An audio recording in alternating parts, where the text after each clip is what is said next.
Walang silbi ang ginagawa mo, Iftre. Dahil wala ka ng takas mula rito sa banahan.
Si Lyra.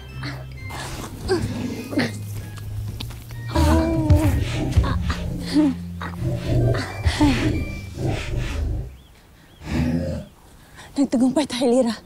Narito na tayo sa Encantadia. Nakatakas na tayo sa Devas. Tapos nakangiti ka. Walang iwa ka, dinamay mo pa ako sa kalokohan mo eh. Wala akong planong iwan ng ama at ang ina ko sa Devas. Tara na, bumalik na tayo dun, please. Lyra, kung nais mo magbalik sa Devas, huwag mo ko isama. Itutuloy ko ang aking balak.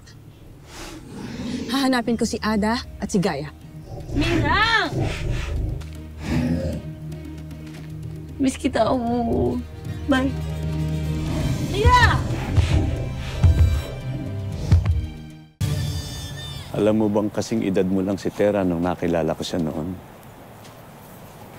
Ngunit napakatagal na ng ilo. Ilang gulang na po ba ang aking kapatid? 18 katumbas ng 200 kabilugan ng buwan dito. Napakalaki na nga ng aking kapatid. Dalaga na. At napakaganda, gaya mo. Ngunit, hindi ako gumulang ilo. Tanggapin niya kaya ako bilang nakatatanda niyang kapatid? Bakit hindi, Gaya? Napakabait ni Tera. Makikita mo, magkakasundo agad kayo nun.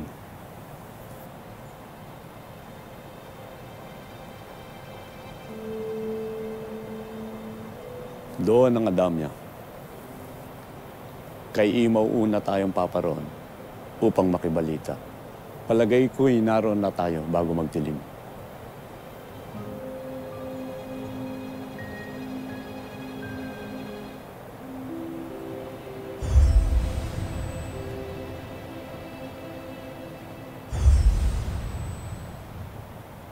Pag yung mga bulaklak, hindi ko na din mahawakan ilo. At ibig ko sanang handugan sila Ada at Tera pag nakita ko na sila. Ngunit, paano ko magagawa yun, ilo? Ako na ang magbibigay at sasabihin kong mula sa'yo. Ayos?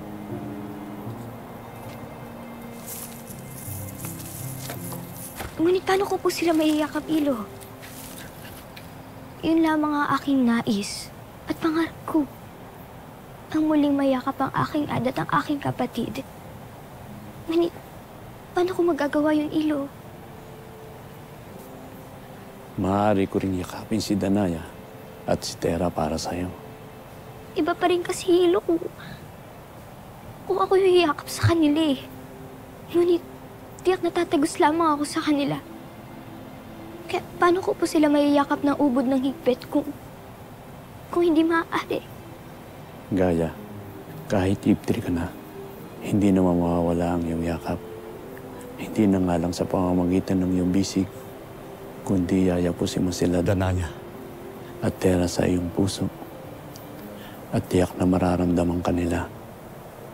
At higit na mainit iyon kaysa higpit ng iyong yakap sa iyong mga bisig.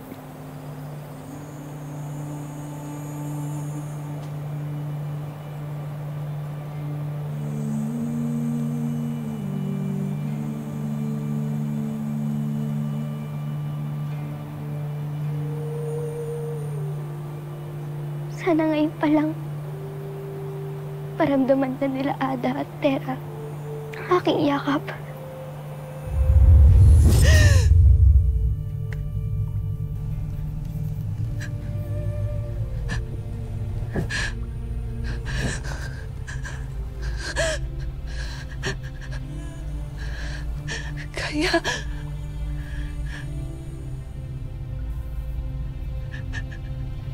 Kaya anak ko,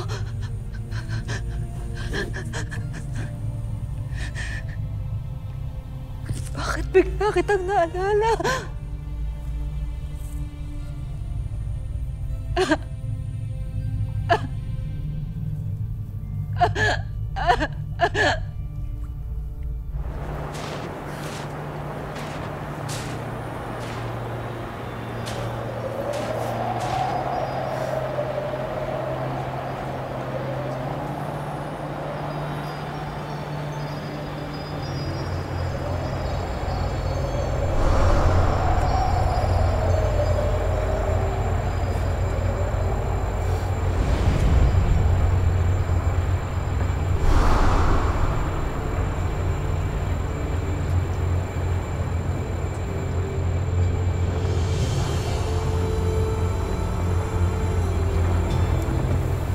Bakit parang may humayakap sa akin?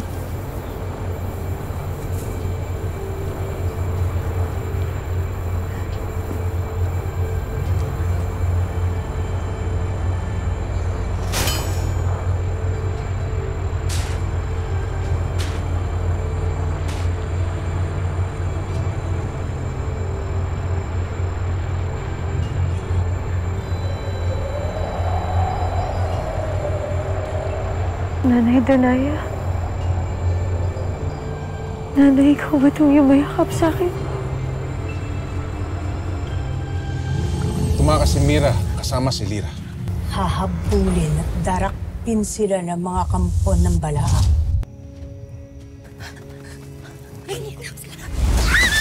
Iisa lamang ng iyong kapalaran ang maging susi upang tuluyan ang mawala si Tera sa mundo ng Encantadia!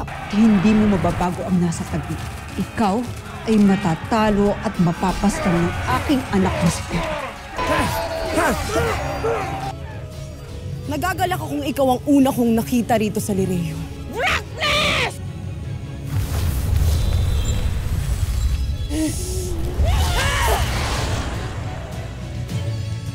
Malapit na matalo si Uflar Olgan at ang ating pangkat!